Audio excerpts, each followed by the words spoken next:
Who Wants to Be a Millionaire is the most lucrative TV show in the history of the world.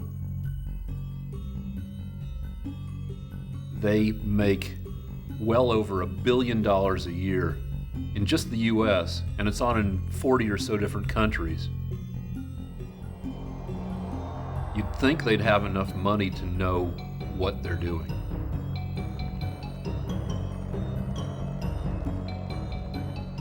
All the Regises on all the planets orbiting all the stars in this universe and a trillion others couldn't ask enough questions over the lifetime of the universe for that phrasing to have occurred at random.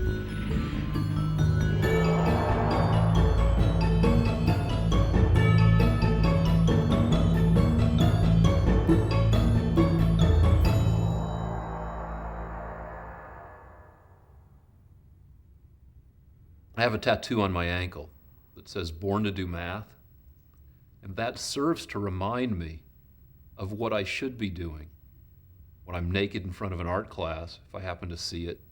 Reminds me that I shouldn't be just being a nude boy or being a bouncer. I should be doing physics and math.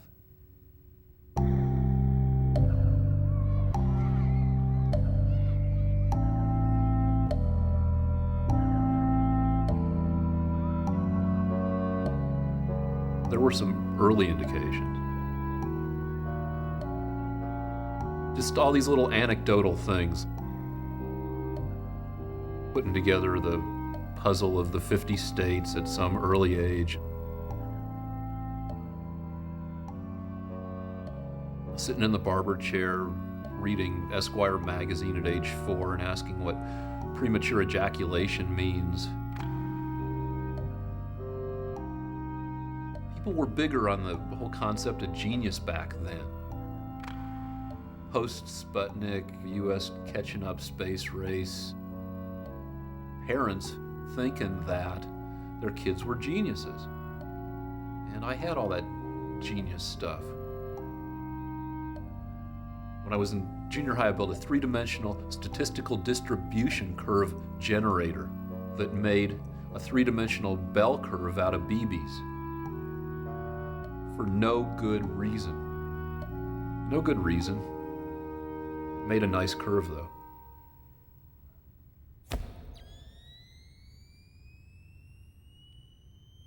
Every nerdy person hopes or knows in his heart that he's nerdy, but that he's so brilliant that his inner goodness and smartness will shine through and he'll still be able to get a girlfriend.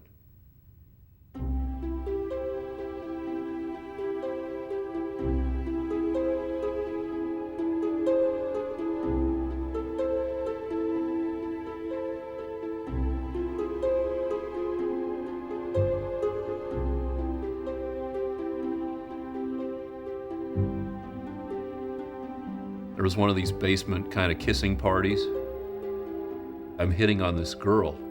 I'm trying to get her to kiss me by asking her, exactly how do you kiss? And so I said, well, how do you kiss? Suction or pressure? And somebody heard me say suction or pressure. And that went up on all the blackboards for the rest of 8th grade, suction or pressure.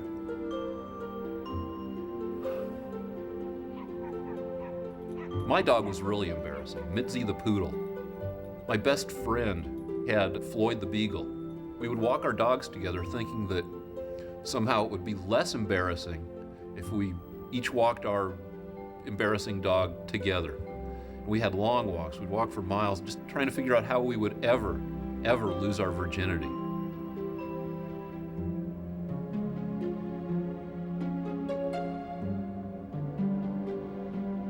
At the end of the 70s, we're talking disco, we're talking mostly pre-herpes, pre-HIV. It was important to get laid. And when I say get laid, it's kind of shorthand for the whole having a girlfriend thing. I would have been happy to have a girlfriend, and if she, touched my wiener every once in a while, or at least, French kissed me and let me, play with her boobs or something, but, none of that was happening.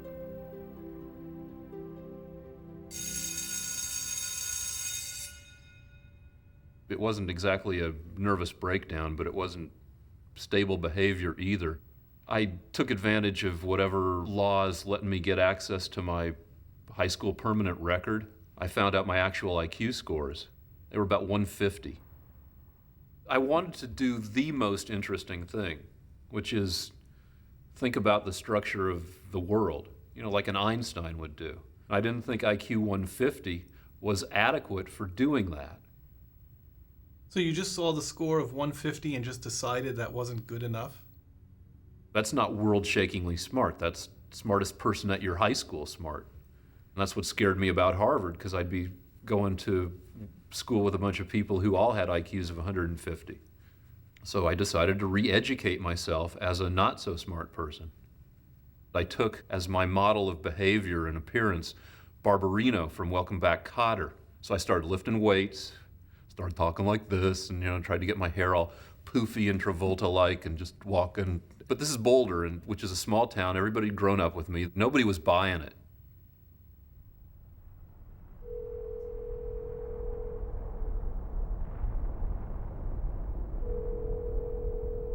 Every episode of the show I was on had a major glitch affecting the outcome of the game. You start off by calling a phone number and playing a phone game. They give you 4 things to put in order. Put these steps in giving a cat a pill in order. Put these countries in order from north to south. Anything, and a zillion of these things.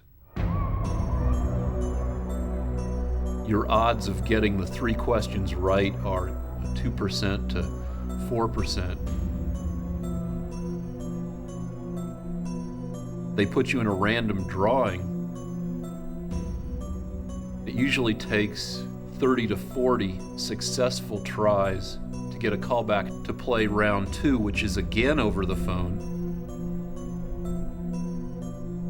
You do well enough at that game, they fly you to New York. So it's a long process. But you get on. Yeah. I was on the very first episode of the show. Everybody was nervous.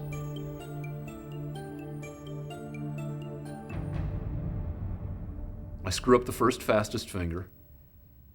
The second fastest finger, Regis asks, put these Woody Allen movies in the order they were first released. Manhattan, Annie Hall. He gets to the third one, he says, what the heck is that? The third one is Hannah and Her Sisters. The letters were too crammed together for him to read it. I got it right, and I got it right fast. Now, the producers have a choice. Make a judgment call about whether or not this is a flawed fastest finger question. My bet is that they let other factors influence them. Other factors? Had a woman, for instance, won that fastest finger, odds are much higher that they would have kept that question. The first guy in the hot seat looked like a younger, cuter version of me. We're both Jewish, we both had goatees and black hair. I think there's an 85 to 90% chance I was the one who would have ended up in the seat and turned that first episode that everything's riding on into a parade of goatee boys. The producer would have had to be Mother Teresa not to take the opportunity to roll the dice again and hope that a woman makes it on the next fastest finger. So they throw it out, a woman gets in the center, which is what I think they want.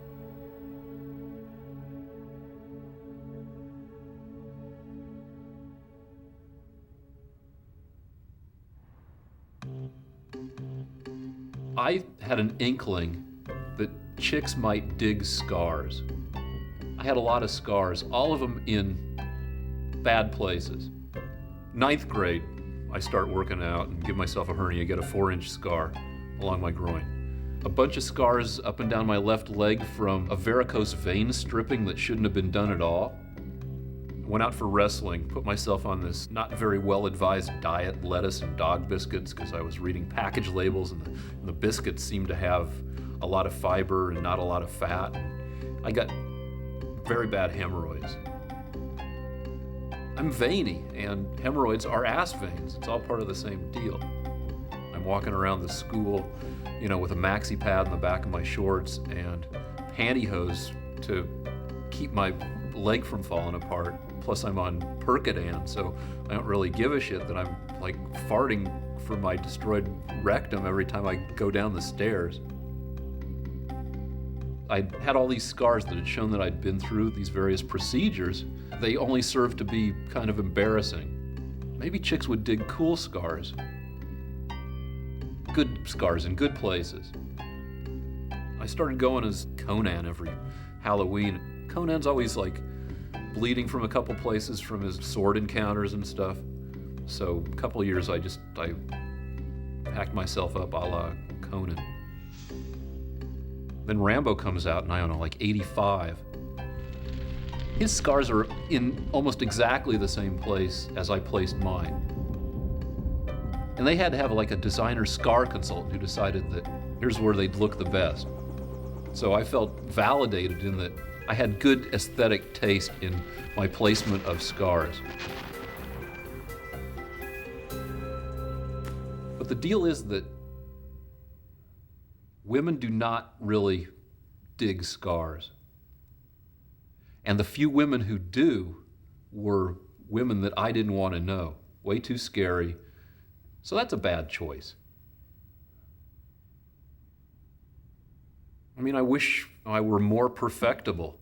There was a girl went to my first high school that she was perfect, except she had a honkin' beezer. She had a suspicious falling off the tractor while drunk accident and came back with a perfect nose, and then she really, she was amazing. I just wish there were just a couple things that could be messed with on me that would make me amazing.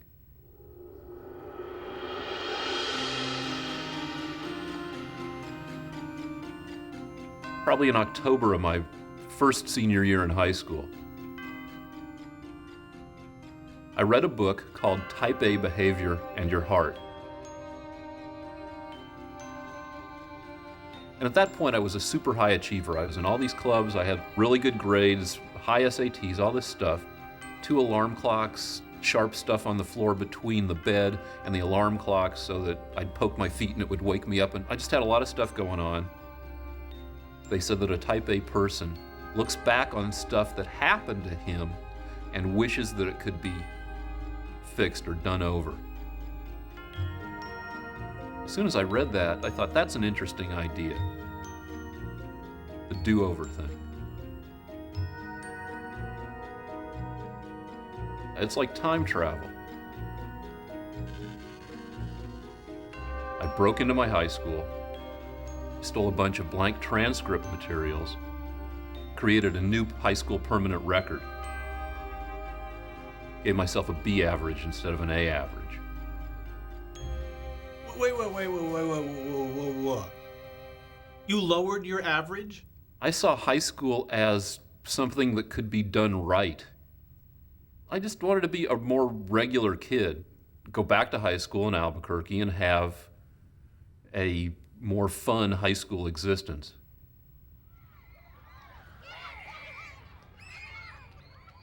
So episode 1, you get bounced out. I just didn't get in the center. You go home. Yeah. I figured having gotten on there once, there's a pretty good chance I can get back on the show. Kept calling, playing the phone game. Eventually, I made it back on. Because you were older and wiser? No. Obsessive practicing. Can you practice to be the fastest finger? You can. I taped a calculator to my steering wheel sideways and used the keypad, the words on a billboard, put them in alphabetical order, numbers on a license plate in numerical order. Practice, a few thousand fastest fingers.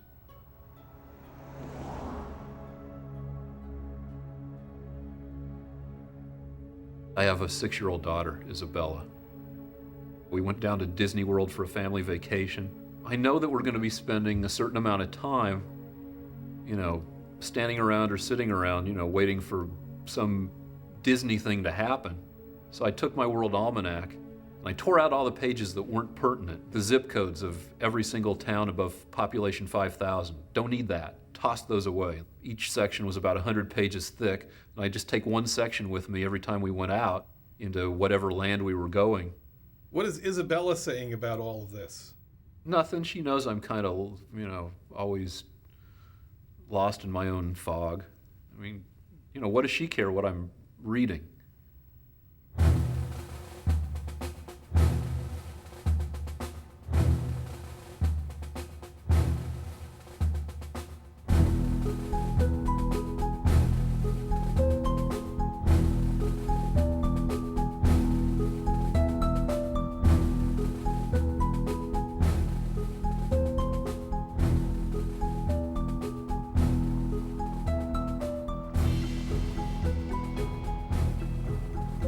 I wasn't the first one in the middle on that show. The guy who got all the way up to the $1 million question. I was feeling sucky, thinking, all right, there's another time that I'm not going to make it in the center. And I'll have to go back home and wait another year to try to get back in the center again. And all that wasted time. Then they came by and said, we've got time to do one more fastest finger.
Going back to high school, I had to manufacture a whole new identity.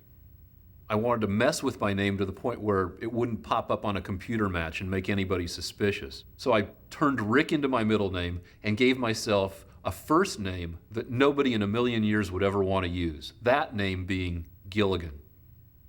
So I became Gilligan Rick Rosner.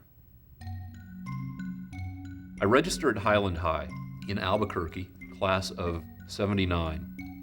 You were applying for a second senior year, or you were applying for freshman? No, there's no point in going back to high school and not being a senior. The seniors are the ones who have the fun and the power. You wouldn't want to go back and be a pressed little freshman.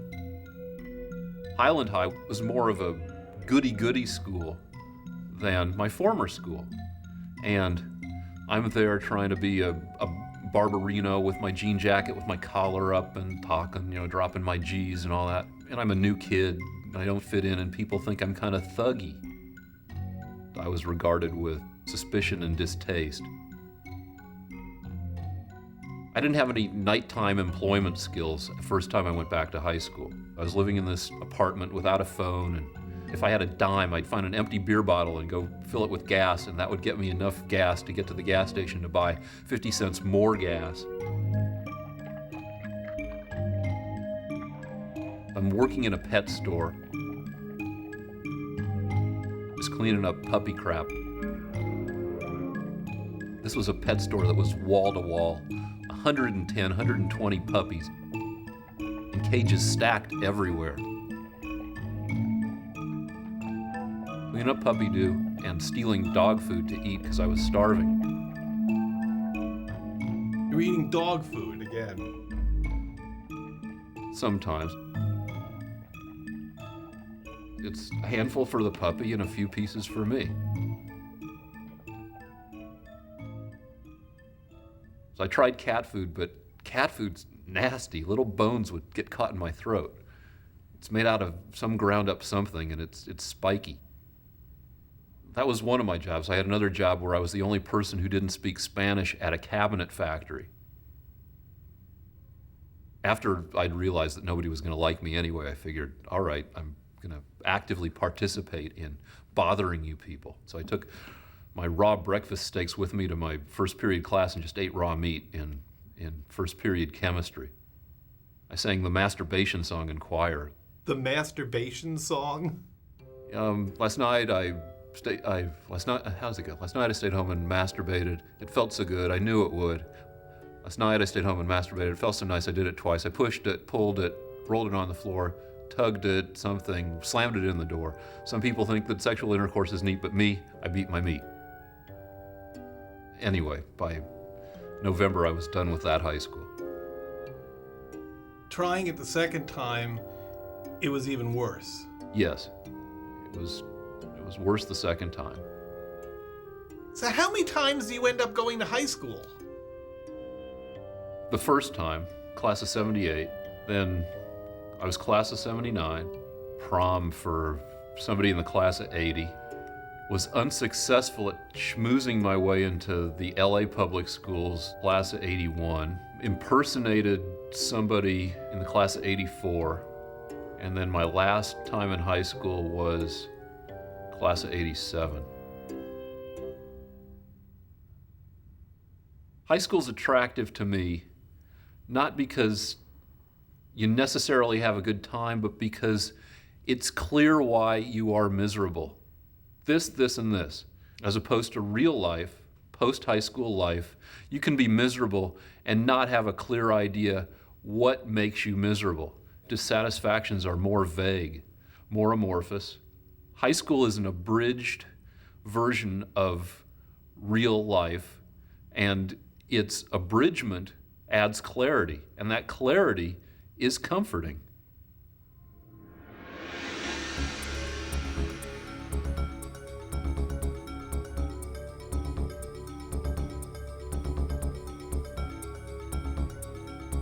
In the briefings I was there for, the executive producer, Michael Davies, says, don't worry about the correctness of a question.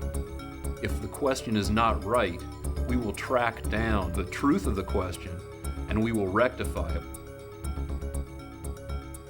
They asked a woman, how long did it take Michelangelo to paint the Sistine Chapel? Their answer was 4 years, but that's how long it took him to paint just the ceiling. He spent another 6, 7, 8 years painting the Last Judgment on one of the walls of the chapel. So his total painting time was 10 to 12 years, which wasn't one of the answers. So no right answer, they had to bring her back. Congratulations, Richard. The reason he's so excited is that he was a fastest finger contestant on our very first show. And now all these months later, 123 shows later, you made it in the hot seat. Congratulations, just great. Let's play Who Wants to Be a Millionaire? And here it is for 100. I answer all the easy questions. There's one question that strikes me as a little bit odd. Right now, according to a familiar expression, all good things come in what?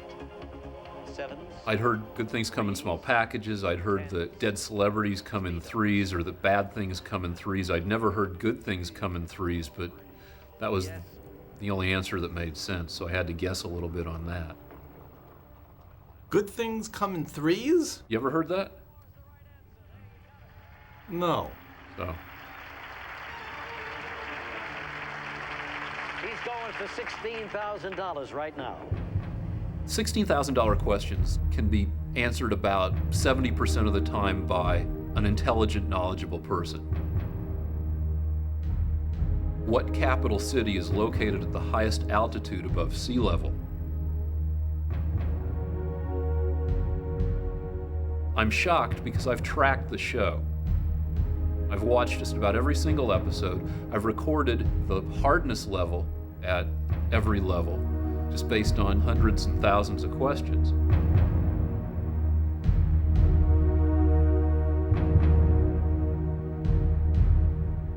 I spend, my wife timed it, 22 minutes in the chair.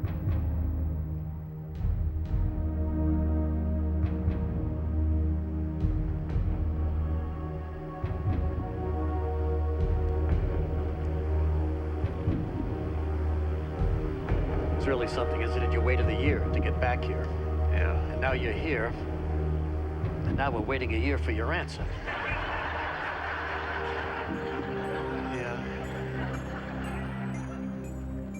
By the time you get to the seat, you're drained. It's 5-6 hours each way, in coach, feeling nervous because you're gonna be on the show.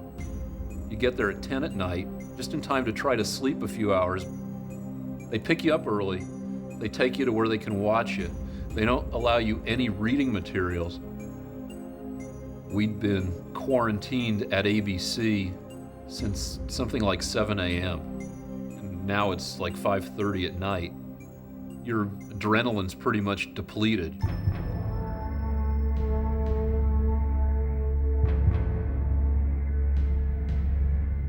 Mexico City's attractive because it's the highest mega metropolis in the world. It's so big that people don't even know how many people live there. Kathmandu's extremely attractive. Half the people I've asked who knew where all 4 cities were answered Kathmandu.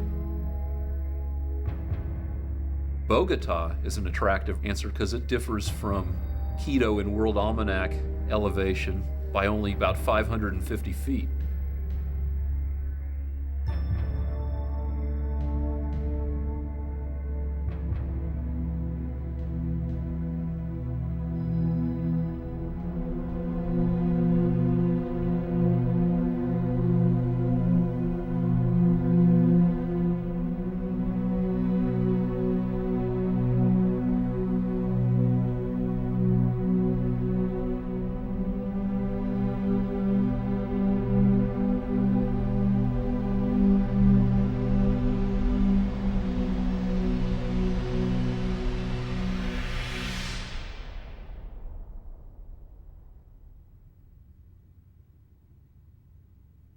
I read a book called Texas Celebrity Turkey Trot by the guy who wrote North Dallas 40. Everybody who was obnoxious got what they wanted. That book convinced me I wasn't nearly obnoxious enough in my behavior. I decided to start working in obnoxious fields. What would my life be like if I wasn't smart at all? How would I make a living? And I came up with stripping and bouncing. I thought bouncing might be one more way to meet women, acquire social skills. I've been a bouncer now for almost 21 years, and I get to mess with people who wouldn't have liked me if I'd gone to high school with them. I became a stripper at the same time. I actually had to stop with my date in the car and go do a strip job on the way to prom with my date and with her corsage and sitting in the car.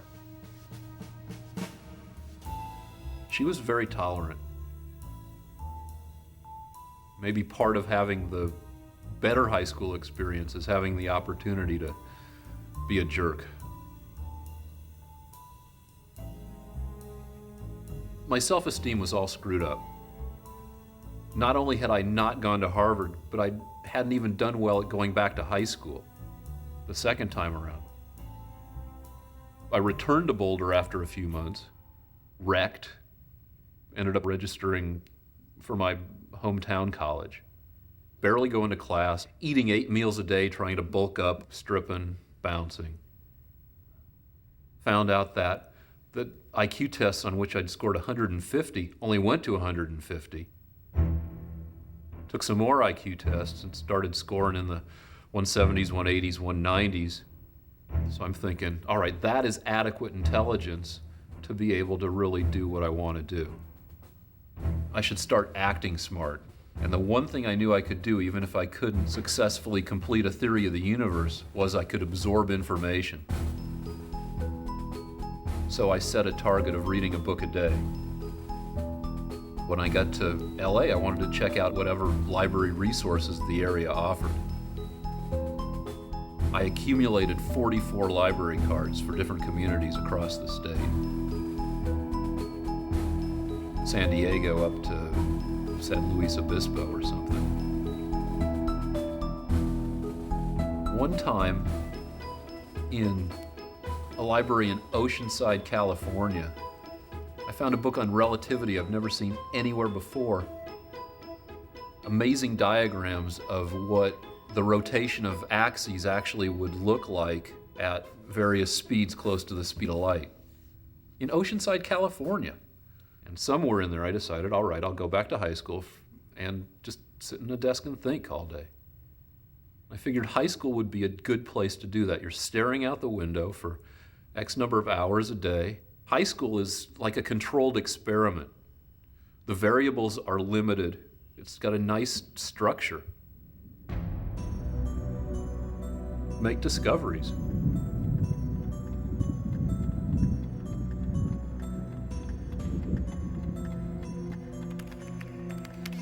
Michael Davies, executive producer. Dear Michael, as you might expect from someone who spent hundreds of hours over the course of a year studying and practicing to make it to the hot seat, I've spent the last 2 weeks scrutinizing every aspect of the elevation question. You must already know that the question is flawed. About 4% of the questions they ask are magnitude questions. The oldest, youngest, biggest, longest, whatever. They have two ways of asking magnitude questions. Which of these and what is the? Which of these implies you have to pick from among those four. When they say, what is the biggest state in the United States, you have to pick the very biggest from all 50 states. My question is phrased, what capital city is located at the highest altitude? The capital city at the highest altitude. The answer is La Paz, Bolivia. Unless you consider Lhasa a capital, which some people do and some people don't, because Tibet was taken over by China in the 50s. Neither of those cities were listed among the answers. According to the way the question is phrased, the correct answer is missing. Missing. Dear Mr. Rosner, after reading your letters and reviewing our research, we continue to believe that the answer to your $16,000 question is correct. Of the four capital cities given as answer choices, Quito is the highest and thus is the correct answer. Sincerely, Alexandra W. Cantalupo.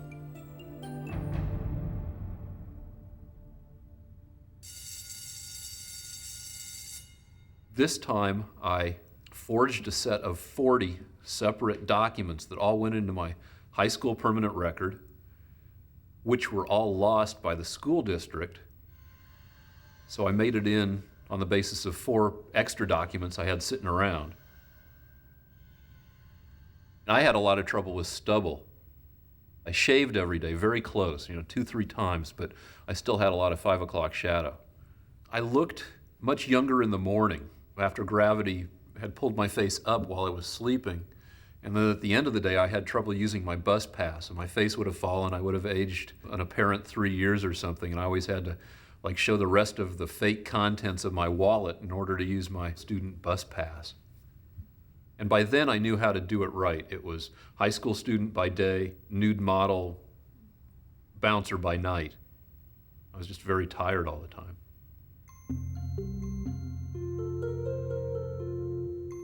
I was going out with a big, muscly woman, big, muscly, angry woman. Very attractive, big, muscly, angry woman, who I suggested become a bouncer with me at one of the bars I was working at. She did it, and she was good. And she was good at taking people down and choking them out.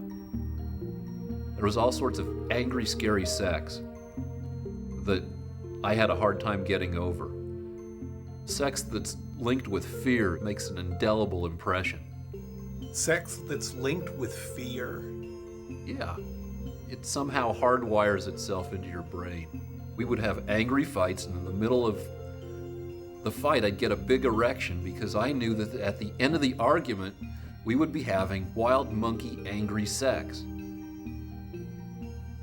Anyway, she ended up finally blowing me off for yet another bouncer. This big, puffy, man-breasty bouncer.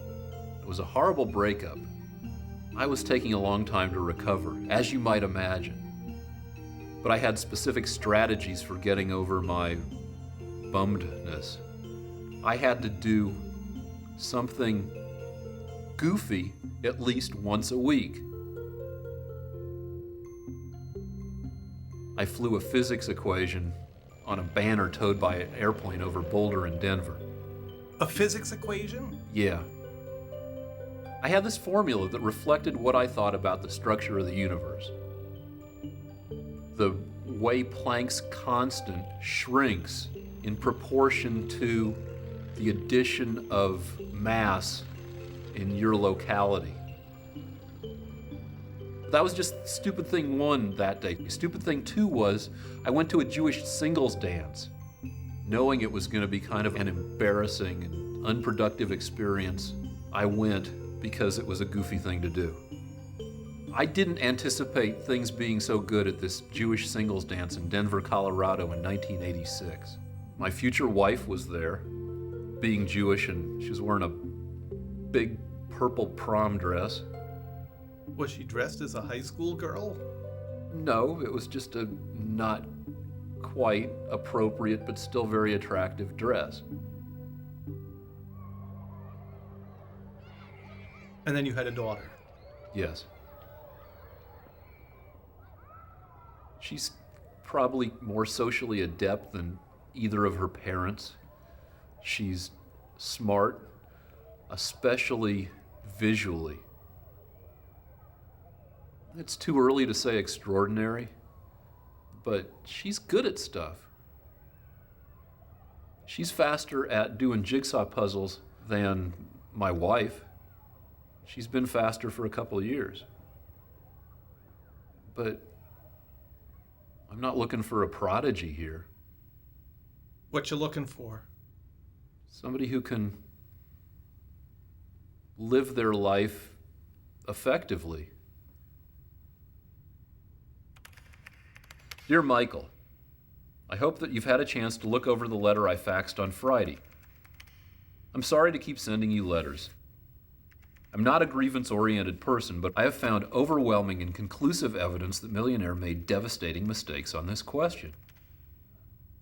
La Paz, Lhasa, Quito, Kathmandu, Bogota, Mexico City, none of these are flat little towns. All these are big splotches of humanity that are built way up the sides of mountains. Quito's like a city built on a crumpled piece of paper. It runs up the side of a volcano. It's up and down every place. From a lowest altitude of below 600 feet at the Guayalabamba River to a highest altitude of 15,696 feet at the top of the volcano Pichincha. Quito, the choice is pretty arbitrary. If you can pick any point from 600 feet to 16,000, we're talking 3 miles vertical range. Kathmandu is this big urban mess. It sits at the bottom of this valley, but it's built all the way up these mountains, running up to about 9,000 feet. Mexico City covers more land than 30 of the world's nations, like 50 miles by 60 miles, volcanoes, and goes from a low of about 7,000 feet to 12,000 feet. So all these cities have altitudes that overlap each other. But all that is secondary. They want the highest capital. The highest capital wasn't one of the choices offered. It's a bad question.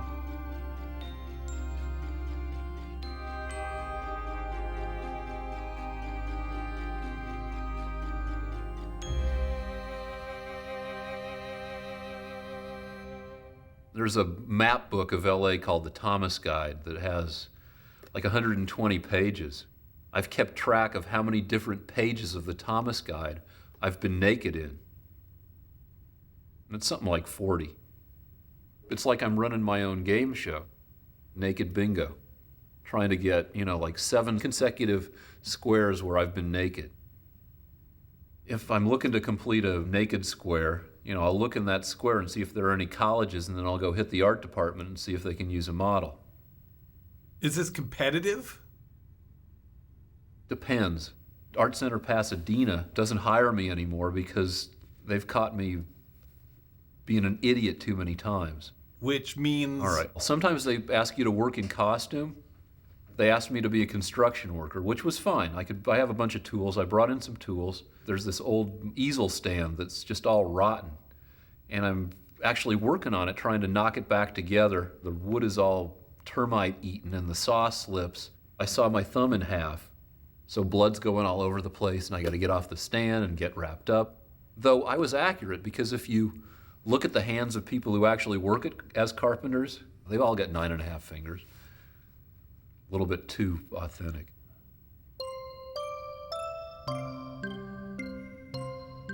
If you're in a tough pose where all your muscles are clenched,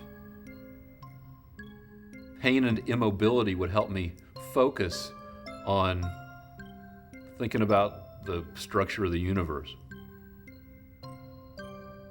Relationships between physical constants, what I call lazy voodoo physics, deciding that that's an interesting constant between the proton and the electron. Maybe the universe is that ratio times the apparent age of the universe old. So how old? Let's put an age on the universe. All right, let me take a wild guess. Let's pretend this is a very valuable question on Millionaire. At least the proton-electron mass ratio times the apparent age of the universe, 30 trillion years old. It's got to be at least that old. The time it takes a person to form a thought is about 1/30th of a second. 2.5 million thoughts a day. All right, 2.5 million times. So you're looking at 750 billion thoughts over a lifetime. Then you're looking at 15 billion times 750 billion times maybe 10 to the 65th. The universe is pretty old. If it's anything like what I think it is.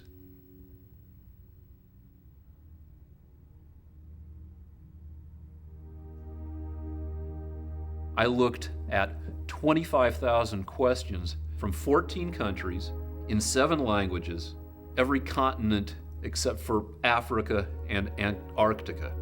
Out of those 25,000 questions, I found over 1,000 magnitude questions. Every correct magnitude question is phrased according to the proper rules of what is the and which of these.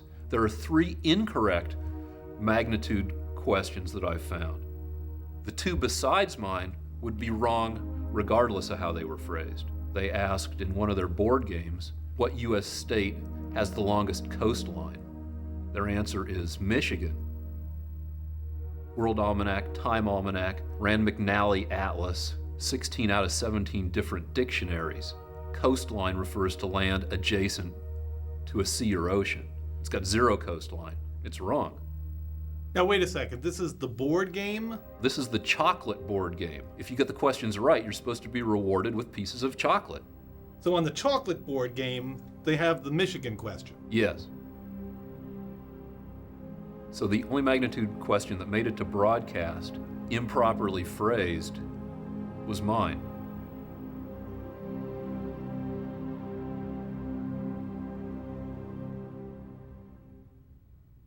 I was certainly a better daddy before my stupid Millionaire thing. We'd build puzzles together and I was less distracted. What kind of puzzles? The foam core 3D puzzles. Notre Dame, we built Mont Saint-Michel, and we were working on Big Ben when the whole Millionaire thing happened. And I started spending my nearly 600 hours researching the topography of all these cities.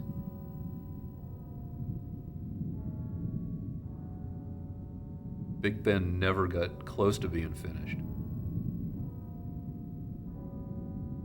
Maybe a couple little ornaments that go along the top edge before you get to the clock.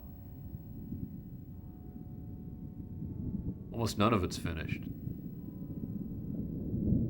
So my wife finally put it back in the box.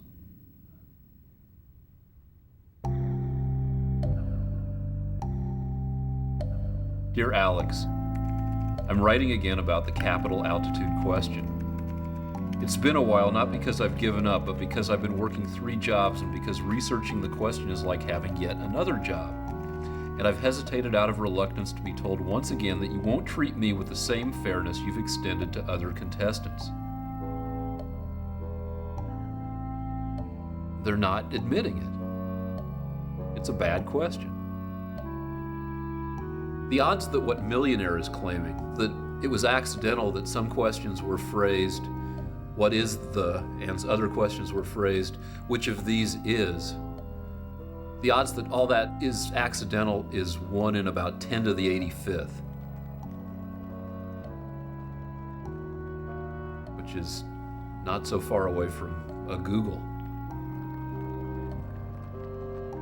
Equal to the probability of tossing a coin and having it come up heads about 280 consecutive times.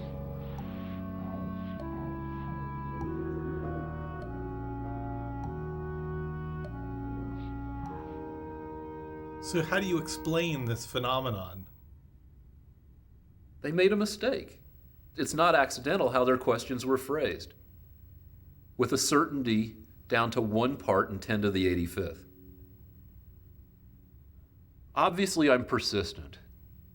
I have some highly developed research and persistence skills, unmatched by anybody. And it makes me sad that I have the emotional flaw that made me persist at this when a more reasonable person would have given up, chalked it up to experience, and moved on. It's just kind of weird that of all the people to get a question that would take hundreds of hours of research to demonstrate its wrongness, that I would be the one to get it. Do you feel unlucky? I don't like thinking about luck. I like to think of myself as a science guy. But there's one thing with regard to luck that makes me nervous. I see many more pennies lying face down than I do face up. Beyond what you'd expect from statistical variation. There's just something weird that I can't explain. Dear Mr. Rosner, as I explained to you in my August 11th letter, we believe that the answer to your $16,000 question is correct and that, therefore, a return trip to the show is not warranted in your case. Sincerely, Alexandra W. Cantalupo.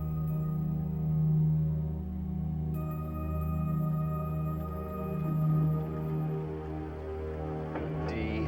Kathmandu. Final answer? Final answer. Oh my God. Quito. It was Quito. Quito. Oh, Rich. I'm sorry, old man.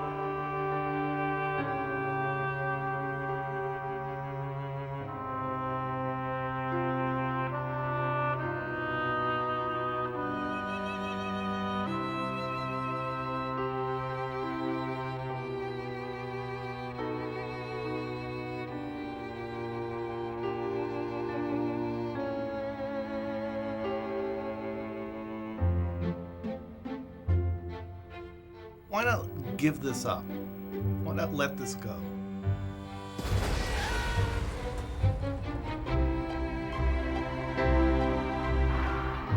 You're driving through the intersection on a green light. Somebody sideswipes the crap out of you. Spun your car around. Screwed up your neck. Causes $32,000 damage to your car and your body. How long do you pursue it?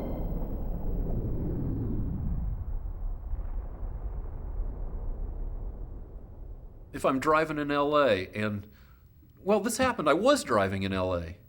I had my clicker on. I was driving prudently. Somebody took off the whole left rear corner of my car and kept on going. There's no fixing that. I don't know who did it. But here's a show that has people that I can write to, a reputation for doing the right thing, tells people that they are dedicated to doing the right thing. This is a rectifiable mistake. They could put you in the chair again. They should put you in the chair again. Yeah, put me in the chair again. Put me in the stinky chair. At the very least. Do-overs. Do-overs. But it's not like I engineered this situation. They're the ones who asked me the screwed up question. If I had to break it down into responsibility, I'd break it down this way. 80% their fault for giving me a horrible bad question. 5 to 10% my fault for not having absolute perfect knowledge of every fucking thing in the World Almanac. I didn't get to that table. It was towards the end of one of my torn apart sections. So I didn't have perfect knowledge. And 10% my fault for not being more paranoid and suspicious about their ability to ask accurate questions.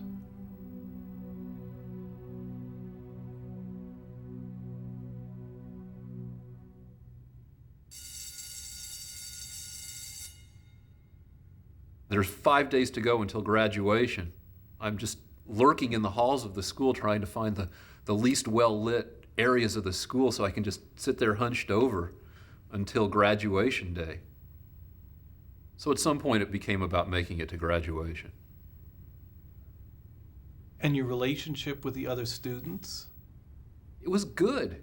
It was successful. It was everything I wanted high school to be, except for the getting laid part, because I was 26. I didn't think it was ethical, and because I didn't want the extra trouble I would be in if I were caught not only being a fake high school student, but a fake high school student being intimate with a real high school student.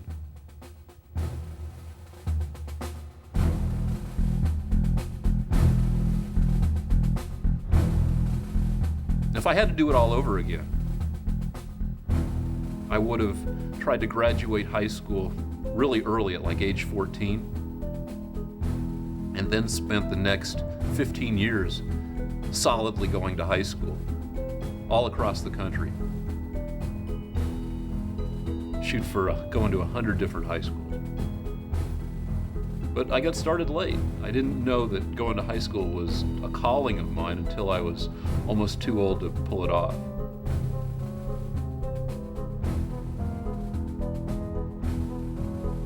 There's no way to time travel except in the goofy way that I did it. I sent myself back to age 18 for a year. I hope doing that might kind of prime me mentally to think about how time works. Some of what I think about is the retrieval of lost time. I've wasted a lot of time trying to retrieve lost time.